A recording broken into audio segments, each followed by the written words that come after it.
أعوذ بالله من الشيطان الرجيم. بسم الله الرحمن الرحيم.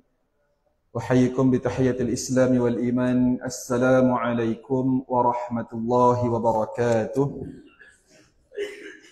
الحمد لله رب العالمين، والصلاة والسلام على أشرف الأنبياء والمرسلين وعلى آله وصحبه أجمعين.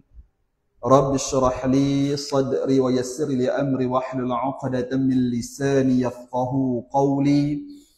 سبحانك لا علم لنا إلا ما علمتنا إنك أنت العليم الحكيم. ولا حول ولا قوة إلا بالله العلي العظيم. ولا حول ولا قوة إلا بالله العلي العظيم. ولا حول ولا قوة إلا بالله العلي العظيم.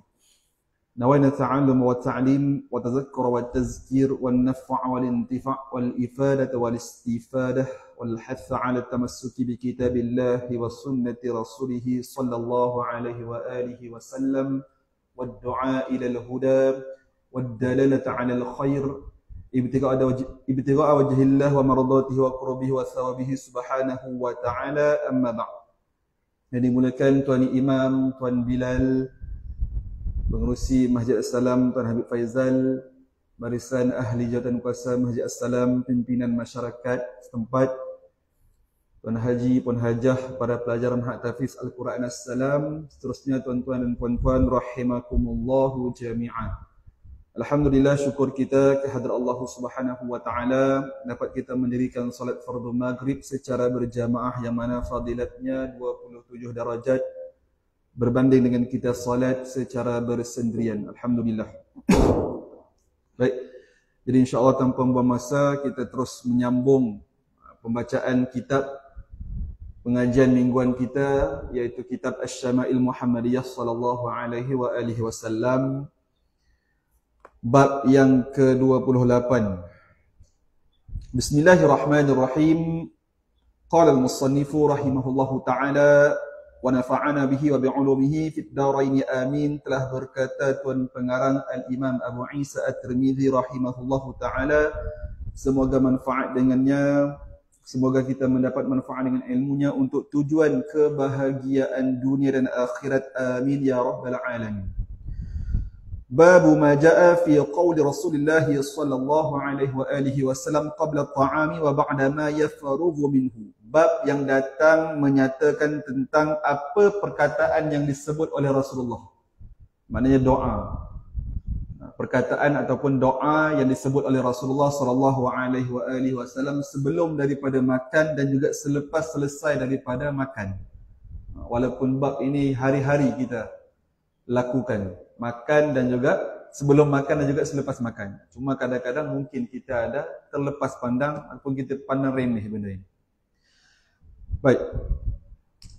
Haddatsana Qutaibah qala haddatsana Ibnu Lahi'ah an Yazid bin Abi Hubayb an Rashid bin Jandal al-Yafi'i an Hubayb bin Uwais an Hubayb bin an Abi Ayyub al-Ansari radhiyallahu ta'ala anhu qala kunna 'inda an-nabiy sallallahu alaihi wa alihi wasallam yawman faqarraba ta'aman falam ara ta'aman kana a'zama barakatan minhu awwal ma akalna wa la aqalla barakatan fi akhirih faqulna ya Rasulullah kayfa hadha qala inna dhakarna isma Allah hina akalna thumma qa'ada man akala wa lam yusammi Allah ta'ala fa akala ma'ahu syaitan.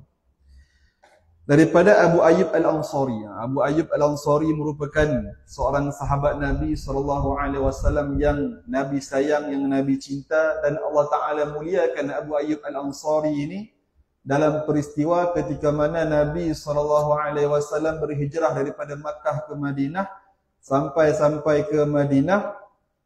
Lalu sahabat-sahabat ni bercita-cita untuk supaya Rasulullah ni singgah di rumah mereka. Semua ada cita-cita. Tapi kata Rasulullah, ketika itu Rasulullah menaiki unta yang bernama Al-Qaswa, unta tunggangan Nabi. Kata Nabi, da'aha fa innaha ma'murah. Biarkan unta ni berjalan, sesungguhnya unta ini telah diperintahkan oleh Allah Subhanahu wa taala di mana dia nak berhenti. Lalu dengan takdir Allah Subhanahu Wa Taala, unta ni berhentilah di berhampiran dengan rumah Abu Ayyub Al-Ansari. Maka Rasulullah pun bermalam, lama juga, bukan sekejap kan. Ada mengatakan sehingga 6 bulan Rasulullah transit bermalam duduk di rumah Abu Ayyub Al-Ansari radhiyallahu taala anhu. Dan benda itu hakikatnya rumah Abu Ayyub itu berada di tapak yang telah disediakan ataupun diniatkan oleh seorang raja daripada Yaman yang bernama Tubba. Dia ini satu ketika, peristiwa ini berlaku lebih kurang 100 tahun. 100 tahun sebelum Rasulullah lahir. Ini yang mana Raja Yaman ni dia berhasrat ataupun dia bercita-cita nak serang Mekah, nak serang Kaabah. Lalu Allah Ta'ala timpakan musibah penyakit kulit, yang mana bila ditanya kepada pendeta-pendeta ketika itu ataupun ulama-ulama dia lah zaman itu, dia kata ini tanda bahawasanya Allah Subhanahu Wa Ta'ala murka. Lalu dia dengan pendapat ulama-ulama zaman tersebut berhijrah ke Yasrib. Yasrib nama sebelum ditukar kepada Madinah.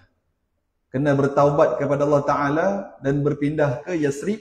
Dan ketika itulah diberitahu kepada Raja Yaman tersebut bahawa Yasrib ini yang akan bertukar menjadi Madinah Al-Munawwarah, satu hari akan menjadi destinasi Nabi yang terakhir, Nabi yang paling bongsu, iaitu Nabi Muhammad sallallahu alaihi wasallam. Maka ketika itu dia niatkan untuk supaya tanah itu, tanah yang dijadikan tapaknya itu rumah Abu Ayyub, dia bercita-cita supaya Nabi Rasulullah ketika mana berhijrah daripada Makkah ke Madinah akan duduk, akan transit ataupun akan bermalam, akan singgah duduk di kawasan perumahan yang disediakan tapak tersebut. Ini cita-cita ataupun niat dia kan.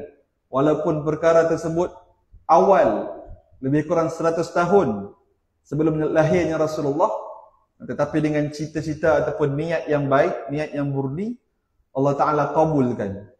Allah Ta'ala kabulkan melalui rumah yang didirikan di atas tapak tersebut, iaitu rumah Abu Ayyub Al-Ansari. Jadi gembiralah Abu Ayyub berbanding dengan sahabat-sahabat yang lain, ramai nak. Kalau boleh, biarlah rumah mereka yang duduk. Ibarat kita hari ini, tuan-tuan, kalau ulama besar datang tempat kita, mesti ada cita-cita nak bawa ulama tu datang duduk dekat rumah kita, kita jamu dia makan ke apa ke. Kalau dia bermalam di rumah kita tu pun dah jadi satu rahmat yang besar. Kalau dapat. Ini Rasulullah bermalam di rumah Abu Ayyub. Takkan tak seronok, takkan tak gembira. Sampaikan bila mana bermalam di rumah Abu Ayyub, Abu Ayyub suruh duduk di bahagian atas, rumah 2 tingkat. Duduk di bahagian atas kerana untuk memuliakan Rasulullah. Walaupun pada hakikatnya, pada awalnya Rasulullah tolak. Sebab Rasulullah nak duduk di bawah kerana senang nak berurusan. Kalau mana-mana sahabat di Madinah yang datang nak berjumpa dengan Rasulullah, nak bertanya soalan dan sebagainya, senang Rasulullah nak pergi. Lalu Abu Ayyub asalnya duduk di atas, Rasulullah duduk bawah, Abu Ayyub dengan isteri. Tapi satu hari tiba-tiba ada air tertumpah, tuan. Air tertumpah, Abu Ayyub ni cepat-cepat lap air, takut bimbang. Bimbang kerana apa? Kerana Rasulullah berada di bawah. Dan dia bimbang, dia takut kurangnya adab dia berbanding dia duduk di atas, Rasulullah di bawah. Jasad Rasulullah tu di bawah, dia bimbang. Kurangnya dari sudut adab. Ini level beradabnya para sahabat kepada baginda Rasulullah sallallahu alaihi wasallam. Yang mana akhirnya Rasulullah pun setujulah untuk pindah duduk di tingkat atas, maka Abu Ayyub dengan isteri pun duduklah di tingkat bawah. Ini Abu Ayyub. Yang Abu Ayyub ni dia kubur dia ataupun makam dia berada di Istanbul, Turki. Jadi kalau kita pergi, manalah tahu kan ada rezeki, pergi umrah ziarah dan sebagainya, kalau kita pergi Turki, Istanbul, pastikan kita sempat menziarahi makam Abu Ayyub Al-Ansari. Kena ambil barakah. Baik. Jadi kata Abu Ayyub Al-Ansari, ketika mana kami bersama-sama di sisi Nabi SAW pada satu hari, maka kami dihidangkan dengan satu makanan. Faqarraba ta'aman, didatangkan ataupun dihidangkan dengan satu makanan. Falam ara ta'aman kana a'zama barakatan minhu. Maka aku tidak pernah melihat, kata Abu Ayyub, mana-mana makanan yang lebih berkat daripada itu. Makan dengan Rasulullah, takkan tidak berkat kan? Makan bersama-sama dengan Rasulullah sudah pastilah penuh dengan keberkatan. Maka kata Abu Ayyub, aku tak pernah tengok mana-mana makanan yang lebih berkat daripada makanan ini. Cuma dia kata, awala ma'akalna, ketika mana awal-awal kami makan, terasa keberkatan. Kita kalau nak tahu berkat tak berkat makanan, insya-Allah lah makanan kita berkat, tuan-tuan. Tapi kalau kita makan bersama dengan para alim ulama, kita akan dapat rasa dia punya aura dan kelainan. Bukan kita nak mengagungkan ke apa, tapi keberkatan dengan ada doa-doanya, dengan makanan yang disediakan pun mungkin yang paling terbaik. Maka tiba-tiba kata Abu Ayyub, wala aqalla barakatan fi akhirih, tiba-tiba makanan yang awal-awalnya tadi kami rasa berkat, tiba-tiba di akhir-akhir, di hujung-hujung semakin berkurang keberkatannya. Fakulna ya Rasulullah, maka kami pun bertanya kepada Rasulullah, kaifa hadha, macam mana benda ni boleh berlaku ya Rasulullah? Tadi makan awal-awal terasa berkat, dah hujung-hujung tiba-tiba makin lama makin kurang keberkatannya.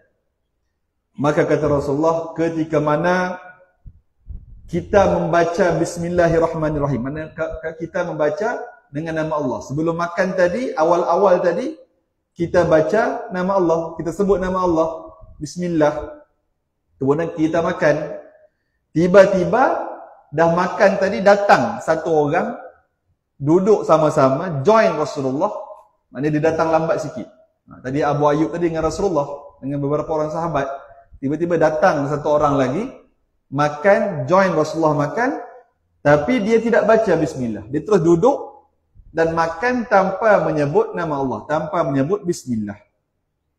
Maka yang makan bersama-sama dengannya pada ketika itu adalah syaitan. Jadi Nabi nak ajar, makan ni macam mana sekalipun kita rasa sedap makanan tu, teruja macam mana pun dengan makanan kita tadi, jangan lupa untuk kita membaca Bismillah. Kerana makanan yang tidak dibaca dengan nama Allah, tidak disebut Bismillah, maka orang itu akan makanlah bersama-sama dengan syaitan. Bukan masalah makanan tadi jumlahnya banyak ataupun sikit. Berkat ini, kalau dia berkat, kalau sikit pun dia cukup, kalau banyak pun dia cukup. Itu berkat. Tapi kalau tidak berkat, sikit pun tak cukup, banyak pun jadi tak cukup. Maka Nabi nak ajar, Nabi nak didik kita, makan janganlah lupa untuk baca Bismillahirrahmanirrahim. Ataupun sebut Bismillah lah, paling ringkas. Pernah satu ketika, Rasulullah makan, tiba-tiba samalah. Rasulullah tepis tangan satu orang lelaki. Rasulullah tepis. Kemudian makan, ada seorang perempuan lagi datang, Rasulullah tepis juga tangannya. Bila dia tepis, kenapa Rasulullah buat begitu? Ditanya oleh sahabat. Maka kata Rasulullah, aku melihat tadi bersama-sama dengan tangan tadi ada tangan syaitan sekali. Rasulullah nampak tangan syaitan makan sekali. Sebab apa? Sebab tak baca Bismillah. Jadi ini yang kita nak ajar kepada anak kita, bersabit dengan hadis pun. Kalau kita kata kepada anak kita, makan tak baca Bismillah, maknanya makan dengan syaitan. Betul lah. Makan tak baca Bismillah, maknanya makan bersama-sama dengan syaitan. Kuranglah dari sudut barakah. Memang ada pun adalah hadis yang lain, hadis yang lebih umum. Disebut apa? Kullu amrin zibarin la yubda'u bismillah fahuwa aqta'. Wa fi riwayah fahuwa abtar, wa fi riwayah fahuwa ajzam. Setiap sesuatu perkara yang baik, perkara yang baik yang tidak dimulakan dengan menyebut Bismillahirrahmanirrahim, maka aqta', maka dia terputus. Apa maksud terputus? Kata para ulama, qalilul barakah. Dia kurang dari sudut keberkatan. Termasuk makan. Termasuk tadilah kita nak baca kitab tadi pun kena baca Bismillah juga, sebab benda baik. Kita nak masuk masjid, baca Bismillah, ada doa kan? Jangan isap rokok baca Bismillah, itu lain cerita tuan. Kan? Itu contohlah. Sebab benda itu benda yang tak termasuk lah. Minta maaf tuan-tuan, bukan ini tak tuju pada mana-mana, ni secara umum kan. Sebab benda itu tidak termasuk dalam perkara yang baik. Tapi kalau makan kan, kita nak buka pintu kereta, nak bertolak pergi ke masjid, nak pergi kerja dan sebagainya, start kunci kereta, itu semua dalam perkara-perkara yang baik. Maka mulakanlah dengan menyebut Bismillahirrahmanirrahim. Ini benda yang simple yang hari-hari kita buat, tapi kadang-kala mungkin terlupa, kan? Mungkin kita terlepas pandang. Sebab contoh makan nasi, makan benda berat, mungkinlah kita baca doa. Tapi kadang-kadang makan benda ringan, makan chickadis ke, twisties ke kan, friskies ke, apa-apa benda itu, benda-benda yang ringan-ringan ni kadang boleh terlupa untuk baca Bismillah. Kemudian satu lagi Nabi nak ajar, makan tadi nak makan secara beramai-ramai. Kerana makan beramai-ramai ni makin banyak tangan pada satu makanan, maka di situ lebih barakah. Sebab menjadi budaya orang Arab kan. Orang Arab ni dia suka makan dalam talam.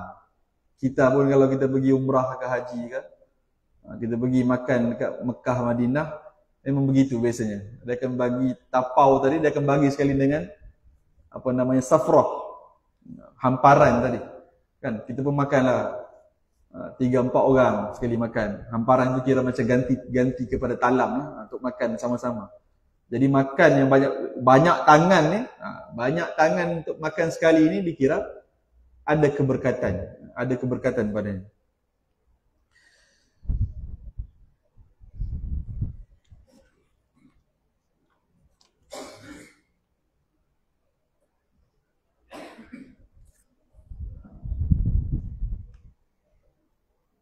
Disebut di sini, fatundabut tasmiyah 'ala at-ta'am hatta lil junubi wal haidi wan nufasa. Disunatkan untuk kita menyebut baca bismillah ni hatta walaupun orang tu dalam keadaan berjunub sekalipun. Suami isteri dalam keadaan berjunub, tak sempat nak mandi wajib lagi, dah makan dah, sunat juga baca bismillah.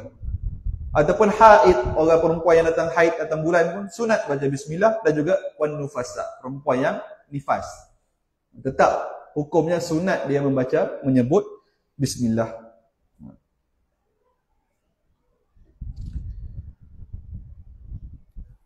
Haddatsana Yahya bin Musa qala haddatsana Abu Daud qala haddatsana Hisham ad-Dastawai ataupun ad-Dustawai. Boleh baca dua, ad-Dastawai, ad-Dustawai. An Budail al-Uqaili an Abdullah bin Ubaid bin Umair an Ummi Kalthum anna Aisyah radhiyallahu ta'ala anha qalat qala Rasulullah sallallahu alaihi wa alihi wasallam idza akala ahadukum fanasiya an yadhkura Allah ta'ala ala ta'amihi falyakul bismillah awwalahu wa akhirahu.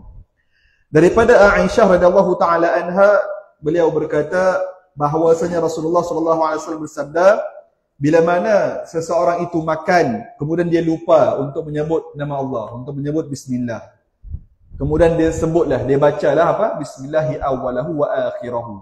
Ini rahmatnya kita menjadi umat Nabi Muhammad sallallahu alaihi wasallam. Ingatkan tadi dah terlepas dah kan. Kalau kita makan tiba-tiba terlupa nak baca bismillah. Lapar sangat. Kan? Lama sangat tak makan, lapar sangat sampai terlupa baca bismillah. Allah Taala ataupun umat Nabi Muhammad ni masih lagi diberi peluang. Diberi peluang apa? Diberi peluang untuk baca doa lupa makan. Bismillahi awwalahu wa akhirahu. Sebab apa? Contohlah, makan, tinggal lagi 2 suap lah.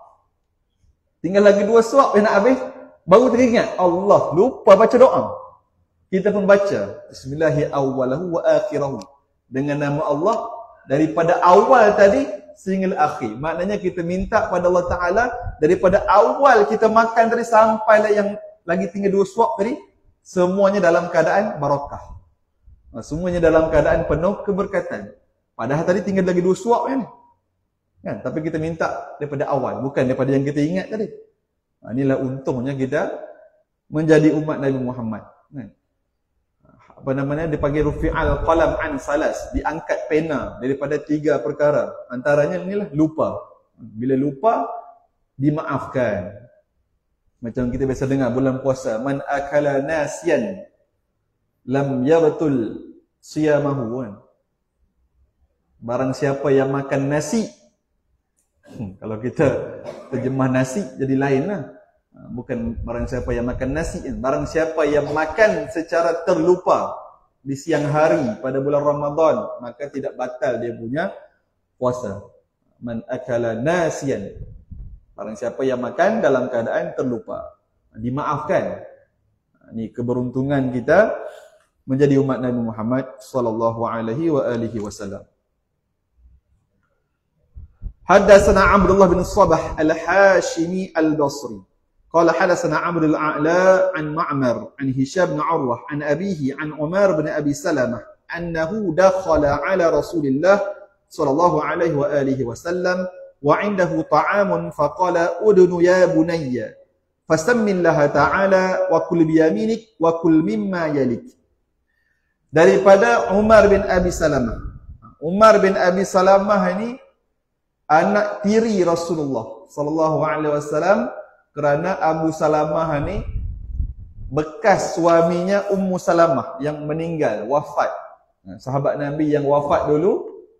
Kemudian bila Abu Salamah wafat, setelah habisnya iddah, maka Rasulullah yang masuk meminang Ummu Salamah. Hasil apa? Hasil keberkatan Ummu Salamah ni dia baca doa. Sebab apa? Sebab dia terlalu sayang kepada suami dia. Abu Salamah ni memang orang baik lah. Antara sahabat Nabi yang baik. Sayangnya dia kepada Abu Salamah. Bila mana Abu Salamah meninggal dunia, dia baca doa, Allahumma ajirni fi musibati wa khuluf li khairan minha. Wa khuluf li khairan minhu. Ya Allah, kau berilah ganjaran di atas musibah yang menimpa aku ini, dan kau gantikanlah dengan yang lebih baik. Maka dengan takdir Allah Ta'ala gantikan suaminya tadi yang meninggal dunia tadi dengan Rasulullah sallallahu alaihi wasallam yang masuk meminang, dijadikan isteri Rasulullah sallallahu alaihi wasallam. Maka Umar bin Abi Salamah ni anak tiri Rasulullah. Satu hari dia datang berjumpa dengan Rasulullah, masuk berjumpa menghadap Rasulullah sallallahu alaihi wasallam, dan ketika itu di sisi Rasulullah adanya makanan. Lalu Nabi kata, faqala udnu ya bunayya. Ni antara kehebatan akhlak Rasulullah. Bila dia tengok anak tiri dari tadi, Umar ni, dia kata, udnu ya bunayya, mari rapat ke sini wahai anakku yang aku sayang. Rasulullah walaupun anak tiri, dia buat seperti anak sendiri. Sebab itu ketika mana Rasulullah nak meminang Ummu Salamah bagi tahu siap dah. Aku ni ada anak kan. Ada anak. Jangan kau bimbang, aku akan buat seperti anak aku sendiri. Seperti mana Hindun bin Abi Halah. Hindun bin Abi Halah ni anak tiri Rasulullah juga. Hasil perkahwinan Khadijah dengan Abu Halah. Rasulullah layan seperti anak sendiri juga, walaupun anak tiri. Begitu juga dengan Umar bin Abi Salamah. Rasulullah layan seperti anak sendiri juga. Tapi kata Ummu Salamah, aku ni ada satu penyakit cemburu. Antara penyakit perempuan lah kan. Rasanya mana-mana perempuan sama ya. Penyakit cemburu yang kuat. Maka kata Rasulullah, itu tak ada ubat lah. Itu kamu kena kontrol sendiri, kena kawal sendiri, kena belajar supaya kurang kamu punya rasa cemburu. Itu tak ada ubat. Adapun ada anak tadi, aku boleh buat, aku boleh layan seperti mana anak aku sendiri. Tetapi adapun sifat cemburu tadi, itu kamu kena belajar, kena kawal, kena kontrol lah. Tidak ada ubat. Baik. Rasulullah gunakan perkataan ya bunayya, wahai anak aku yang aku sayang. Kalau maksud dia, kita terjemah. Sebab tu dalam Quran surah Luqman pun guna ya bunayya. Ya bunayya aqimus salah. Kan? Wahai anakku yang aku sayang. Nabi gunakan lafaz menunjukkan sifat penyayang. Sifat Nabi bermanja dengan anak, walaupun anak tersebut anak tiri. Fasammillaha ta'ala, maka hendaklah kamu menyebut nama Allah Ta'ala. Baca bismillah, sebut nama Allah. Wa kul biyaminik, makan dengan tangan kanan. Wa kul mimma yalik, kemudian makan dengan apa yang berhampiran dengan kamu dulu. 3 benda Nabi ajar. Nabi didik anak tiri. Apa dah? Sebut nama Allah, baca bismillah, baca doa, makan dengan tangan kanan, kemudian makanlah makanan yang paling dekat, yang paling hampir. Ini adab dalam kita makan, kan? Terutamanya bila kita makan secara beramai-ramai. Ini antara adab yang kita perlu terapkan. Jangan sampai terlupa nak baca bismillah. Jangan sampai makan tangan kiri. Ini kadang-kadang satu hal juga. Bila kita belajar dalam ilmu, apa dia panggil, etiket ni kan. Etiket ni, protokol and etiket apa semua ni, bila makan yang steak, makan western food ni, apa namanya, sudu, ni, pisau belah kanan, kita kena pegang. Kalau ikut protokol dia. Garpu sebelah kiri. Jadi macam mana tuan-tuan? Potong daging, ambil garpu tadi pegang sebelah kiri. Kalau ikut protokol dia, akhirnya masuk ke mulut tangan kiri. Kan? Dah salah pula. Kita terlalu mengikut barat. Sepatutnya kita tukar je lah, tak jadi masalah pun kan. Tukar kan. Biarlah sudu belah kiri, pisau belah kiri, garpu sebelah kanan. Biarlah makan tadi yang masuk ke dalam mulut tadi dengan tangan kanan. Sebab betul begitu. Kalau belajar dalam protokolnya begitu, garpu belah kiri. Akhirnya, ikutlah cara makan dengan tangan kiri masuk dalam mulut. Sedangkan Nabi sebut, la ta'kul bil yasar, la ta'kul bil shimal. Jangan makan dengan tangan kiri. Jangan makan dengan guna tangan kiri, walaupun guna alat, walaupun guna sudu, guna garpu, walaupun guna chopstick dan sebagainya. Makan dengan tangan kanan. Kadang-kadang ada juga terlepas.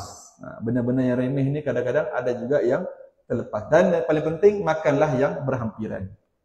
Cuma ada juga perbahasan dia. Kalaulah makanan tadi satu jenis, contoh kita makan kenduri ataupun kita pergi makan majlis-majlis formal, kan, dihidangkan kita satu talam tu, kalau semua sama jenis, tuan-tuan, memang itulah lauknya. Belah sana pun daging, belah sini pun daging, belah sini pun daging, belah sini pun daging. Kita ambil lah yang paling dekat. Tapi mustahil lah kan. Mustahil lah semua daging. Kalau kita makan kenduri tu mesti ada, situ ada dia punya ayamnya, situ ada ikannya, situ ada dagingnya, situ ada macam-macam lah lauknya, buah dan sebagainya. Maka itu tak ada masalah. Boleh lah kita nak ambil situ sikit, daging sikit, ikan sikit. Tidak jadi masalah. Ini yang masalahnya kalau makanan tadi sama jenis, semua ikan. Maka kita ambil lah yang paling dekat, yang paling hampir dengan kita. Benda simple yang Nabi ajar, Nabi terap kepada budak kecil lagi. Nabi ajar budak-budak. Ini yang kita nak ajar kepada anak kita, budak-budak. Ajar dia baca bismillah. Tengok dia makan tangan kiri, betul kan? Makan tangan kanan. Tengok dia melompat-lompat atas meja, ambil makanan yang paling jauh. Kita ajar, ambil makanan yang paling dekat. Benda yang simple, cuma kadang-kadang kita malu nak ajar. Kadang-kadang kita pun terlepas pandang benda ini. Ni kita boleh terapkan dalam rumah kita ya tuan-tuan. Cuma kalau ikut di sini disebut oleh Hujjatul Islam Imam Ghazali. Kalau Imam Ghazali lagi lah, dia kata yakulu ma'al luqmatil ula bismillah wa ma'as saniyah bismillahirrahman wa ma'as salisah bismillahirrahmanirrahim. Kalau di sisi Imam Ghazali dia sebut suapan yang pertama tadi sebutlah bismillah. Suapan yang kedua sebut bismillahirrahman. Suapan yang ketiga baru sebut bismillahirrahmanirrahim. Itu dia punya cara kaedah. Tak, kalau nak buat pun boleh, tak nak buat pun tak jadi dosa pun. Di sisi Imam Ghazali. Sebab apa? Sebab dia bilang pada yang lagi baik, setiap suapan masuk dalam mulut sebut bismillah. Sebab apa? Sebab nak mengingatkan diri kita kepada Allah Ta'ala yang memberi nikmat makan. Kemudian nak mengingatkan diri kita supaya tidak berlakunya gelojoh dalam makan. Kan? Kita ni bila terlalu sedap sangat, makanan favourite kita geram kan, kepala kambing contohnya, sedap sangat, akhirnya sampai hilang, bismillah semua hilang. Maka dia ajar makan tadi dengan setiap suapan kalau boleh bismillah. Ini di sisi Imam Ghazali rahimahullahu ta'ala, supaya tidak berlaku gelojoh dalam bab makan. Kadang-kadang contoh orang apa, dulu-dulu lah kan, masa kecil-kecil dulu tengok cerita kungfu. Cerita kungfu ni tahulah, Cina lah, cerita kungfu. Bila makan macam mana tuan-tuan? Dia makan pakai chopstick, laju. Tak ada ketenangan makan. Yang akhirnya kita tertiru. Dah kita minat cerita kungfu masa kecil-kecil. Akhirnya kita pun macam hebat ni. Dia punya hero kungfu ni makan macam tu, laju sekejap makan, habis. Akhirnya kita pun tertiru tuan-tuan. Kita terikut budak-budak, terikut dengan cara cerita, movie, drama dan sebagainya. Akhirnya terikut pula cerita kungfu ni style makan. Makan laju-laju. Rupanya bila kita belajar, ni yang Nabi ajar. Makan jangan gelojoh, makan dengan tenang. Ulama ajar lagi kalau boleh setiap suapan tersebut bismillah, dengan cara supaya kita tidak berlaku gelojoh dalam semasa makan.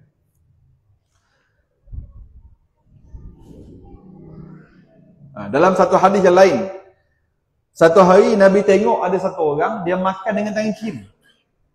Nabi tegur, makanlah dengan tangan kanan. Dia kata tak boleh, aku tak boleh makan dengan tangan kanan. Tapi sebenarnya dia nak mengolok Rasulullah. Dia boleh sebenarnya, tangan kanan tadi boleh makan, tapi dia tak nak makan, nak makan dengan tangan kiri. Dengan tujuan ataupun niat dia tadi mengoloknya Rasulullah. Lalu Rasulullah kata apa? Lastata'ata.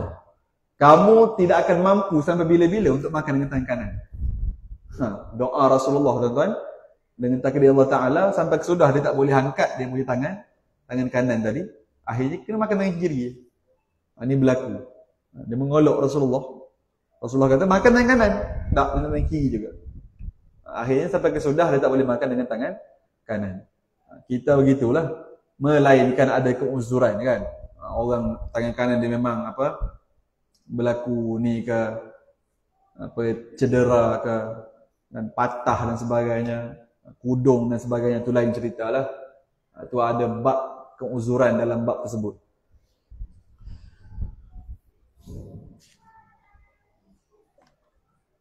حدثنا محمود بن غير قال حدثنا أبو أحمد الزبيري قال حدثنا سفيان الثوري عن أبي هاشم عن إسماعيل بن الرياح عن أبيه رياح بن عبيدة عن أبي سعيد الخدري رضي الله تعالى عنه قال كان رسول الله صلى الله عليه وآله وسلم إذا فرغ عن طعامه قال الحمد لله الذي أطعمنا وسقانا وجعلنا مسلمين. Ini doa selepas makan yang kita insya-Allah kita hafal lah. Kan? Cuma dalam lafaz hadis ini dia tak sebut. Biasa kita sebut alhamdulillahillazi at'amana wa saqana wa ja'alana minal muslimin. Boleh juga, tak salah pun. Cuma dalam hadis ini disebut alhamdulillahillazi at'amana wa saqana wa ja'alana muslimin. Segala puji bagi Allah. Mengingatkan kita balik. Dah makan tadi, dah kenyang, dah sedap tadi, mengingatkan balik kita kepada pemberi nikmat yang sebenar-benar yang layak dipuji hanyalah Allah Subhanahu wa taala. Kita makan sedap macam mana pun, makan ada kat hotel 5 star sekalipun, tetap kita kena puji Allah Taala yang memberi nikmat tersebut. Segala puji bagi Allah Taala yang telah memberi kami makan, yang telah memberi kami minum, dan menjadikan kami ini daripada kalangan orang Islam. Ingat balik kan. Jangan tunggu sendawa. Dia tidak disyaratkan sendawa. Kadang-kadang orang kita ni makan, belum sendawa lagi. Relax dulu. Tak sebut lagi alhamdulillah. Oh dah sendawa, baru sebut alhamdulillah. Tak berapa tepat. Hakikatnya setelah selesai. Tidak disyaratkan kena sendawa. Selesai je makan, habis je kita makan, terus ucapkan alhamdulillah. Ini yang kadang-kadang mungkin kita terlepas pandang. Ketika mula-mula nak makan, kita sebut insya-Allah doa bismillah. Sebab tu jarang kan orang bila dia makan ramai-ramai, insya-Allah dia akan baca bismillah. Seorang ketua seorang. Tapi bila dia selesai makan, jarang tiba-tiba sama-sama kita menadah tangan. Alhamdulillah. Alhamdulillahillazi at'amana wa saqana wa ja'alana minal muslimin. Jarang diperingatkan. Tapi mungkin sebab faktornya habis tu tak sama. Bila makan tadi mungkin boleh makan sama-sama waktunya, tapi bila habis tu tak sama. Ada habis awal, ada habis lewat, ada yang tambah kedua, ketiga lagi. Jadi tak sama. Jadi sama-sama kita beringat. Bila kita makan, kita beringat bahawa Allah Ta'ala yang hakikat yang memberi nikmat tersebut. Kalau Allah Ta'ala tak izinkan, tak jadi apa. Kadang-kadang dalam media sosial kan, dia tengok nak makan dah ni, dia saja buat video. Dah nak makan, dah nak suap dalam mulut tuan-tuan. Tiba-tiba kucing datang terbang. Bang! Habis. Terbalik semua makanan tadi kan. Tak diizinkan Allah Ta'ala. Allah Ta'ala tak izinkan rezeki tadi masuk dalam mulut dia. Apa boleh buat lah. Tapi kita bila mana makan, Allah Ta'ala izinkan kita makan sedap, kenyang, berkhasiat. Boleh kita beribadah. Dengan makan tersebut, tujuannya untuk kita kuat beribadah kepada Allah Subhanahu Wa Ta'ala. Baik. Haddatsana Muhammad bin Bashar qala hadatsana Yahya bin Sa'id qala hadatsana Thawr bin Yazid an Khalid bin Ma'dan an Abi Umamah qala kana Rasulullah sallallahu alaihi wa alihi wasallam idza rufi'atil ma'idah min bayni yadayhi yaqul alhamdulillahi hamdan katsiran tayyiban mubarakan fihi ghairu muwadda'in wala mustaghnan anhu rabbana. Ini satu lagi doa yang Nabi ajar ketika setelah selesai makan. Cuma dia beza dia apa? Beza dia Rasulullah ketika mana diangkat hidangan-hidangan tadi. Dah makan ni, dah selesai. Dah sebut tadi alhamdulillahillazi at'amana wa saqana wa ja'alana muslimin. Selesai dah tu. Kemudian contoh kita makan dalam kenduri ataupun majlis-majlis formal. Ada caterer-caterer yang hidangkan kepada kita. Kemudian bila dah selesai dia pun angkat dia punya barang-barang tadi kan. Dia punya apa? Talam ke apa ke, bekas-bekas makan tadi diangkat. Disunatkan kita baca doa ini. Alhamdulillah hamdan katsiran tayyiban mubarakan fih ghairu muwadda'in wala mustaghnan anhu rabbana. Segala puji bagi Allah Ta'ala, sebanyak-banyak puji, dengan sebanyak-banyak puji. La in syakartum la azidannakum. Sekiranya kamu bersyukur, maka Allah Ta'ala akan tambahkan lagi nikmat demi nikmat.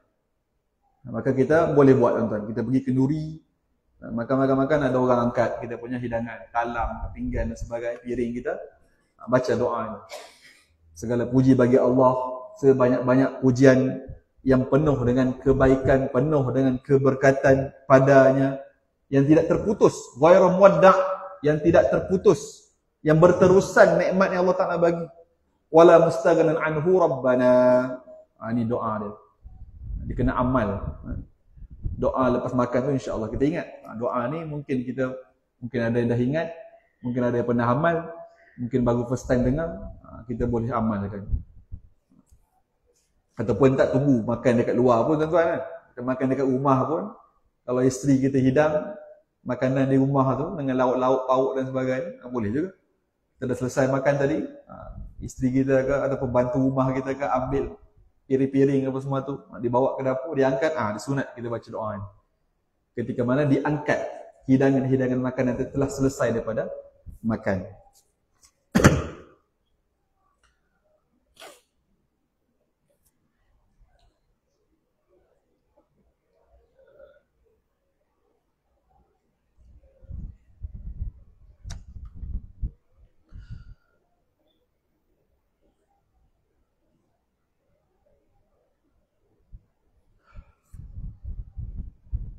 Haddatsana Abu Bakr Muhammad bin Abban qala haddatsana Waqi' an Hisham ad-Dastuwai atau ad-Dastuwai an Budail bin Maysarah al-Unqaili an Abdullah bin Ubayd bin Umair an Ummi Kalthum anna Aisyah radhiyallahu ta'ala anha qalat kana an-nabiy sallallahu alaihi wa alihi wasallam ya'kulu at-ta'am fi sittatin min ashabihi فجاء أعرابي فأكله بلقمتين فقال رسول الله صلى الله عليه وآله وسلم Lau sama lakafakum.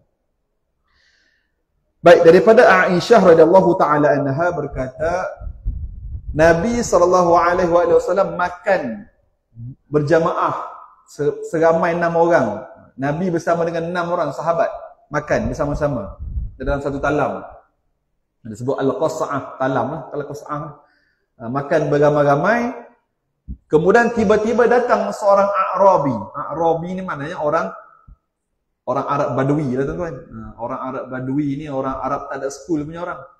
Orang Arab yang duduk di Sa'id, duduk di padang pasir jauh ni. Kalau kita ni, saya tak nak sebut lah kan. Umpamanya kalau tempat kita ni, paham sendirilah. Orang yang, kita kata orang asli. Orang duduk di pedalaman yang jauh ni. Yang tak ada school punya orang ni. Tiba-tiba dia datang, makan, dia join makan dengan Rasulullah, dia pun menyuap dengan 2 suapan. Fa'akalahu biluqmatain. Dia makan dengan 2 suapan. Lalu Rasulullah bersabda, Rasulullah kata, kalaulah kamu sebut, kamu baca bismillah tadi, akan cukup makanan ni. Maknanya orang ni tadi dia makan dengan 2 suapan je, dah habislah makanan. Dia datang, dia sempat makan 2 suapan je, habis tu makanan. Umpamanya macam kuranglah qalilul barakah, kurangnya keberkatan. Sebab apa? Dia tidak menyebut nama Allah Ta'ala, tidak menyebut bismillahirrahmanirrahim. Lalu Nabi tegur, lau samma lakafakum, kalaulah kamu sebut bismillah tadi, maka makanan ni tadi akan cukup, walaupun dengan 2 suapan. Walaupun dengan 2 suapan sekalipun, kalau sebut bismillah, insya-Allah cukup, insya-Allah kenyang.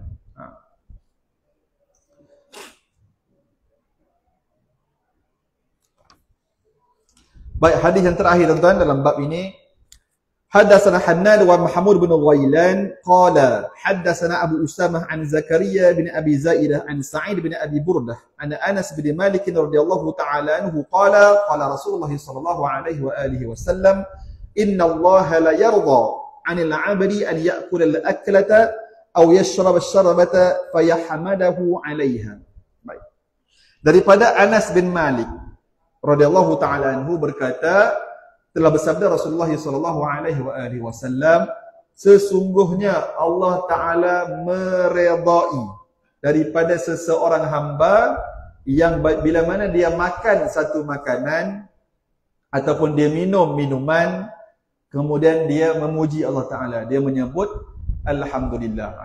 Ini main dia tuan-tuan, ini tujuan utama kita makan. Setelah selesai daripada makan, kita menyebut Alhamdulillah, kita memuji Allah Ta'ala. Sebab apa? Sebab kita nak dapat redha Allah Ta'ala. Inilah yang utama, ini yang mahalnya kita, kan? Ini yang mahalnya kita berbanding dengan, mungkin berbanding dengan agama-agama lain, bangsa-bangsa lain yang bila makan kadang-kadang lepas makan tu bergelak ketawa, tuan-tuan. Pernah tengok macam tu kadang kan? Bila makan dah kenyang ni, dia bergelak ketawa, tak ada sebut. Kita orang Islam, Alhamdulillah, kenyang, sedap, Alhamdulillah. Sebut Alhamdulillah, puji Allah Ta'ala. Bukan kerana apa? Kerana nak mendapat redha Allah Ta'ala. Untung kita jadi umat Nabi Muhammad ni, nak dapat redha Allah Ta'ala melalui makan. Benda yang simple saja. Melalui makan dapat redha Allah Ta'ala. Jadi tuan-tuan, moga-moga kita dapat beramal dengan hadis-hadis yang kita baca pada malam ini berkait dengan apa yang nak disebut ketika mana sebelum makan ataupun selepas daripada makan. Yang mana walaupun simple, tapi itulah benda yang harian kita buat. Harian, sehari-hari kita lakukan, sama ada kita sedar ataupun tidak. Kadang-kadang mungkin terlepas pandang. Ini kita nak ajar, nak didik diri kita, didik anak kita, didik ahli keluarga kita. Dalam bab makan pun Rasulullah sangat-sangat menitik beratkan kerana nak dapatkan barakah tadi. Kemudian nak dapatkan redha Allah Subhanahu wa Ta'ala. Sebab makanan ni akan jadi darah daging kita. Makanan akan jadi darah daging kita. Dengan makanan tersebutlah, kalau makanan tadi berkat, dapat membantu kita untuk rajin dan kuat dalam beribadah. Ramai orang makan macam-macam tapi malas juga beribadah. Contoh, mungkin Wallahu a'lam, mungkin ada kaitan dengan macam mana cara dia bermuamalah dengan makanan tu tadi. Makan macam-macam, makan yang benda-benda power-power dah, steak, tomahawk dan sebagainya, contoh pun. Baik tuan-tuan, wallahu ta'ala a'la wa a'lam. Semoga kita dapat mengambil manfaat daripada hadis-hadis yang kita baca pada malam ini, dapat diamalkan dalam kehidupan seharian kita dan dapat menambahkan lagi kecintaan kita kepada baginda Nabi sallallahu alaihi wa alihi wa sahbihi wa baraka wasallam. Wallahu ta'ala a'la wa a'lam. Aqulu qouli hadza wa astaghfirullah azim li wa lakum. Assalamualaikum warahmatullahi wabarakatuh.